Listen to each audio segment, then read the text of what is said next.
Welcome to the first Hellraiser vlog of 2016 with Mickey Elliott. Mickey, how are you? Thank you very much. I'm good, thank you. Very good. Good Christmas and good break? Do you know what? Very chilled out. I actually thinking maybe we need to change the brand because it was called Hellraiser when I was a young man, still had a full head of hair, and I was going out partying every night, the whole of Christmas. I'm trying to think. I can't actually remember having. Oh yeah, well, the Hellraiser Christmas Do, which was in a curry place, and we didn't go out smashing it afterwards. Yeah. It was quite a tame affair. It was very tame. Very tame. Yeah, that was my my Christmas going out, and what can I say? Chilled out now. Old man. There you go.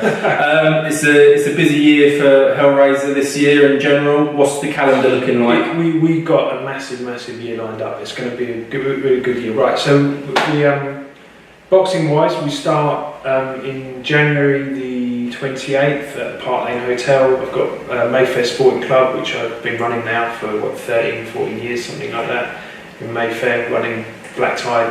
It's like corporate black tie boxing dinners. It's actually probably my favourite dinner show of the year, the Burns night. We have like a reciter who reads out like the Robert Burns poetry, and we have a bagpipe guy and drink whiskey, and it's a big night. And it's like the end of January, so it's like everyone's had that little break after Christmas, and then they go out and and the venue, the Park Lane Hotel, the Sheraton Park Lane, reminds me. Actually, now I prefer it to Cafe. I used to love Cafe Royal, and I feel like everywhere we've been since then has been like a slight step down because you haven't got the chandeliers and the Art Deco setup, which you have got in the Sheraton. Actually, I prefer the Park Lane Hotel to the Cafe Royal. It's just like perfect. It's an impressive venue. You walk in there, it's got the wow factor. So that's our first one of the year. It's like a good start, good way to start. Then February at York Hall, nearly all our shows, Hellraiser shows, going to be at York Hall this year. Obviously now we've got the gym here in Limehouse, the Sports Medicine Centre, Limehouse Marina Elite, meaning that we're getting more and more East London fighters, meaning that I like the Camden Centre, it's worked really well for me, it's been very good for me, we've had some brilliant events there. But now we're getting more and more fighters from Essex, from East London, from this sort of neck of the woods. So it makes sense to go to York Hall. We booked 10 dates there this year. I'm really looking forward to it. I've promoted there many times before, just haven't been there for a little while. I think it's a couple of years since I last. I know we did it at the end of last year, the first one. But now, right, we've got 10 this year. And the first one's going to be February the 27th. A massive card, huge. We've got so many people signing up now with different things that we're doing. I think it's attracting them. Obviously the gym, the TV deal with London Live. Yeah.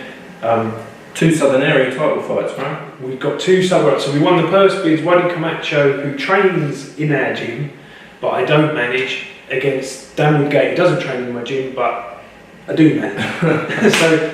I like both of them. You know, obviously I got, I would say, soft spot for Dan. I managed him. I think he had one fight at the start of his pro career before I started managing him. Then I managed him from then till now, always with the aim that we're going to win a Southern Area title. He's got a big opportunity here against Wadi. Bit of an unfair advantage that I'm in here, so I can see Wadi sparring, I see him training every day. To be honest, my tactics that I would speak to Dan about, I already had them. I've seen Wadi box loads of times before we trained here, so I already know, what he struggles with, what he does well, who he does well against. So it doesn't really actually make that much difference. No, it's not like I'm studying Wadi every day.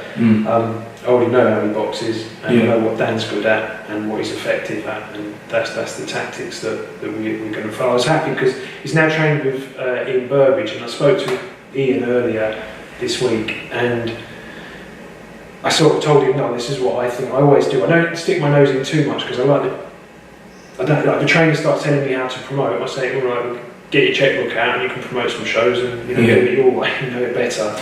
Because it happens sometimes, you hear little comments and things, I think, okay, well you do it, see. And the same, I don't like going to trainers saying, well no, you should do it. They're devoting their life to training boxers. Like, let them do it. You know, they're experts in that field. Ian Burbage is an expert at training boxers. I've seen him work. I believe in him. I have faith in him. I know he's a good trainer. He's a very underrated guy because he's not the sort of bloke that's going to go around writing silly press releases out and trying to get his face in cameras and stuff like that. He's just a guy that loves boxing, loves training boxers, works very hard, diligently, quietly, but effectively as well. You know, he brings guys on, and guys that I've put with him that were not particularly talented or had that great amateur careers have done very well with him. So he's done a good job with Lenny Dawes, who got severely ripped off the other week. Yeah. So yeah, he's working with Dan. Ian actually said, "This is what we're doing," and it was pretty much exactly what I want him to work on. So I've got every confidence that on the night Dan Woodgate will be crowned as Southern Area Champion. We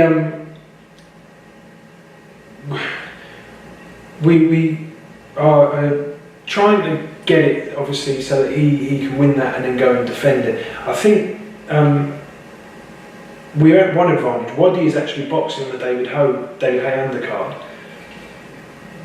That can sort of work two ways. I think either one, it can distract him, Waddy, from the second fight because he's got something to focus on first, or it can take the attention away from. I don't think like a boxer can compete twice in that short period of time. No, he's got not that long between the two fights, and boxers normally do best when their preparations are like that. Either he can take his eye off the ball in the first one, which I hope he doesn't, because if he doesn't, gets beat, it impacts upon the second fight, certainly the marketability of it. If he takes his eye off the ball on the first one, we've got a problem. If he goes and has a fight and gets a knock or an injury or something like that, I mean, for sure it'll be a distraction. Makes it harder for Waddy in the second fight. So I'm not that bothered about him fighting. Do you think it's an advantage then for Dan Woodgate? Yeah, massively. Because Dan Woodgate's got one day to peak on, and he'll be peaking on that day. He's sparring in the meantime. You know, we've got plenty of southpaw sparring lined up for him, and against good guys, probably better guys than Waddy. So he will be adjusting to those kind of guys, and then by the time we get to fight night, I think he'll be very well prepared. So that's top of the bill. We also have the second Southern Area title fight is Temuka Mucha and Tommy Tier. Yeah, that's a good fight. That's a good fight. It's a very hard one for Tommy, and it's one that ideally I would have liked to see on TV on our London Live shows. London Live doesn't start till April. We've got 10 dates this year, starting in April. It will be a hard fight for Tommy, but we're backing him. We hope that he goes and does the business, and at least he's got home with it. See, both for Dan and for Tommy, we moved heaven and earth to give them home advantage, make sure it's on our show, give them every way that we can load the dice in their favour. We're doing it. As a promoter can't go and start sort of punching the opponent, can't start fighting before the box. Yeah. We can only do so much. So we try and make it as comfortable and easy for them. Who else from your stable fighters will we see on that February show? I think we've got so many people signed up the last few months. I mean, we're looking at the moment, I think it's 22 fights. It's going to be a massive bill of boxing. It'll start very early, work its way up the bill to the top of the bill guys. We've got Aaron Morgan, who's going to be an 8-rounder. Big year for Aaron this year. He had a good year last year. Me personally, I'd like to see him box a bit more often, but it's hard, for fighters that are doing the one-on ticket sales, that have to go out there and market themselves. It's sometimes awkward. And if they're people that live from boxing, like the money they make, they don't really have that motivation to go and box for small money, sell less tickets, but then they fight for less. Someone like Aaron, I think he wants to go and get good money. And look, he's done things right to start with, so now he's working towards getting himself in a position where this year he's mandatory for the Southern Area. Chris Aguirre didn't want to fight and gone fight on a matchroom show, but we're mandatory, so we fight the winner of that, and I favour Aaron to beat. Doesn't matter who wins, Aaron beats him. That's him Southern Area champion this year. Darryl Williams, will we see him on the February? He's on. Darryl Williams, Southern Area Super Middleweight Champion. He is on there. He had a great year last year. You know, he really set his world alight, and he impacted on the super middleweight division in a massive way. In honesty, if I'd have wanted to get him rated in the world ratings, I could get Darryl rated now. I know I could get him rated now. The only thing holding it back is Darryl didn't have that many amateur fights, and it's a bit like a racehorse. You're holding him back, trying to keep him at a certain pace, because I don't want to I don't want his career to be like that. Okay, I want him to build up and to actually go far higher, because we've gone steady with it. So he will have a 6-rounder in the February show. And then when we get out on the live dates going again, he'll defend his Southern Area title, or maybe do an English title eliminator, something like that. For me, he's already past the English level, but like I say, I don't want to pitch him in too deep, because then we're taking chances that we don't necessarily have to do. He's only had like 10, 11 fights, something like that, so we can still build him gradually. And he, like I say, he's good enough now. I'm not just a promoter speaking about his boxer, I'm telling you, I 100% believe he is good enough now to be in the world ratings, to be in there, but it doesn't make sense to me right now to be pushing him in those kind of fights when there's plenty of stepping stones between the level he's been fighting at and where we're going to get to. And by the time that we then get to that level, he'll be more than ready for it. I mean, we're going to Las Vegas again in the summer with him. He came out last year, sparred with the Olympic silver medalist Brazilian guy Falcao, and Esquiva Falcao in the top ranked gym, and we'll go and work with them again. Brilliant sparring for Darryl. Darryl came on a huge amount, and because he improved so much, then his confidence goes with it, and he's come back and he's using all the things that he's picked up. So we're definitely going out there, going with Larry Akandayo as well. We'll be taking him out there. Yeah, just Darryl and Larry, or is there another spate? Yeah, I mean, there might be others, maybe Elliot Matthews.